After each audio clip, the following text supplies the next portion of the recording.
मुझसे यहाँ बहस करने नहीं आया ना, मैं जवाब आपका देने आया हूँ। मैं जवाब देने, मुझे जवाब देने दीजिए। मैं आपसे बहस करने के लिए नहीं हुआ यहाँ पे। ढुल्लू महतो पे जितने भी आरोप हैं, अगर उनको न्यायालय दोषी पाती है, अगर न्यायालय उनकी जमानत कैंसिल करती है, तो न्यायालय को काम करने दीजिए ना। जो जुडिशियल प्रोसेस में है, कोर्ट में है, तो हमारा फैसला करने वाले कौन होते हैं? ए सर, कितना सवाल पूछिएगा? आप ही पूछे जा रहे हैं तब से। कहाँ से सजा होगी भाई? सरयू राय जो बोलेंगे वो ब्रह्मलीक हो गया क्या? सरयू राय जो बोलेंगे वो ब्रह्मलीक हो गया? नहीं ना, बिल्कुल बनेगी। उनके नेतृत्व में, बाबूलाल जी के नेतृत्व में, प्रधानमंत्री के मार्गदर्शन में सरकार बनेगी। अब मुख्यमंत्री कौन बनेंगे वो तो सरकार बनने के बाद ना, पहले सरकार तो बनने दीजिए। अरे पहले सरकार तो बन जाने दीजिए, उसके बाद मुख्यमंत्री कौन आएगा तो आपके सामने ना आएगा। बिहार एक था, आप भी आपने ये बात कैसे कह दी कि जिन आदिवासियों ने 10,000 रुपया नहीं देखा? हेमंत सोरेन ने विधानसभा में यही कहा था कि बीजेपी को ये पच नहीं रहा है कि हम BMW में घूमते। आपका ये बयान तो उनके इस आरोप को सिद्ध करता है। बिल्कुल नहीं। और एक बार मैं बता देता, एक मिनट, मैंने क्या कहा कि 350 करोड़ रुपया किसी के यहाँ अगर चोरी का मिले, आपने कहा कि आदिवासियों ने जिन गरीब आदिवासियों की हम बात कर रहे हैं, जिन गरीब आदिवासियों, झारखंड के उन गरीब आदिवासियों की बात कर रहे हैं जो अपना जीवन यापन के लिए दिन भर रोजगार और दिन भर मजदूरी करने के लिए विवश है, उनके कॉस्ट पे आप किसी की जमीन हड़पिएगा? मैंने उनका अपमान नहीं है, ये अपमान वो लोग कर रहे हैं, जमीन मारो मोर्चा पार्टी के लोग कर रहे हैं। आप ये बताइए, 350 करोड़ देखा है आपने? 350 करोड़ कहां से निकल जाते हैं कांग्रेस में? मुझे तो नहीं देखा, मैंने किसी बीजेपी ने तो नहीं देखा। हम लोग भी विपक्ष में रहे हैं, कभी किसी भारतीय जनता पार्टी के नेता के पास 350 करोड़ मिले हैं क्या?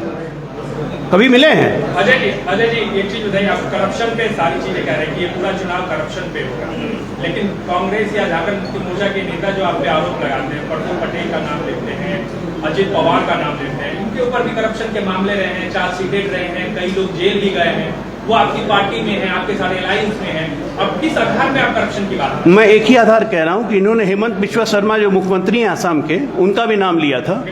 हेमंत बिश्वा शर्मा ने कल उन पे मुकदमा दायर किया, लीगल नोटिस भेजा है कि आप पे मैं मानहानि का मुकदमा कर रहा हूं, या तो 15 दिन के अंदर माफी मांगिए और नहीं तो 100 करोड़ का मुकदमा झेलिए। अब जवाब देगी इंडियन एक्सप्रेस। उन्होंने इंडियन एक्सप्रेस पे ही मुकदमा किया कि आपके यहाँ फर्जी आर्टिकल चला है। और मैं बता रहा हूं, आप अशोक चौहान की बात कर रहे हैं, अशोक चौहान की सारी प्रोसीडिंग्स पे सुप्रीम कोर्ट ने स्टे दिया है।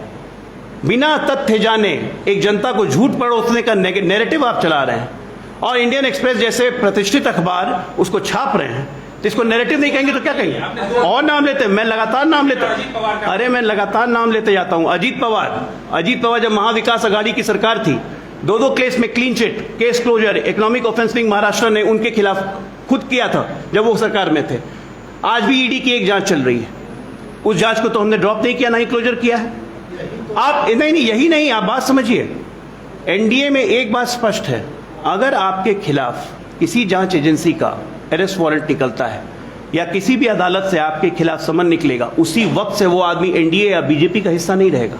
अगर हमारे पार्टी का भी कोई मेंबर भ्रष्टाचार में पकड़ा जाए, हम उसको संरक्षण नहीं देते हैं, हम न बचाते हैं। आपको लगता है बीजेपी में किसी पर समन ईडी करेगा? क्यों नहीं करेंगे? कल ही ज्यादा दूर नहीं जाना है, छत्तीसगढ़ जाइए बगल में, कल ही हमारे भारतीय जनता पार्टी के प्रमुख नेता पे ईडी ने रेड की है। अलग बात है वो पिछले चुनाव में कांग्रेस से ज्वाइन कर लिए थे बीजेपी में, लेकिन ईडी ने कल ही उन पे रेड की है।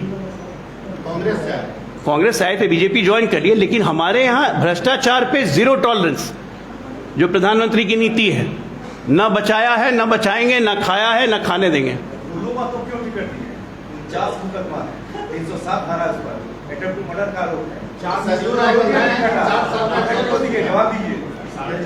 मुकदमा अगर एक मिनट बिल्कुल टिकट क्यों दिए, जवाब देते हैं आपको। तमाम आरोप है, 49 आरोप। आप एक आरोप को अरे आप सुनिए ना, सुनिए, अरे सुनिए तो सही। हाँ तो आप तो सवाल ही पूछते जा रहे, सुनेंगे ही नहीं। हाँ तो सुन लीजिए, एक भी आरोप जिस दिन साबित हो जाएगा ना,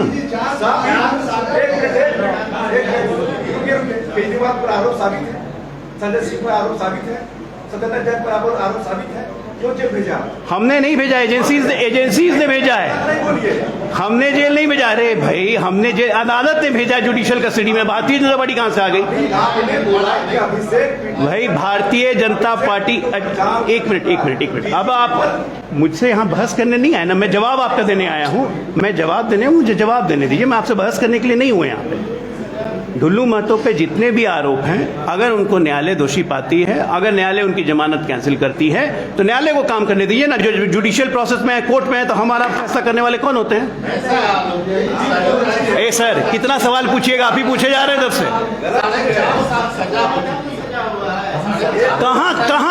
कहाँ से सजा होगी? भाई सरयू राय जो बोलेंगे वो ब्रह्मलीक हो गया क्या? सरयू राय जो बोलेंगे वो ब्रह्मलीक हो गया नहीं ना? सरयू राय बोलने का ब्रह्मलीक नहीं ना होता है। अदालत ब्रह्मलीक होती है और अदालत तक सबको इंतजार करना चाहिए। आगे कोई सवाल हो तो बताइए। धन्यवाद।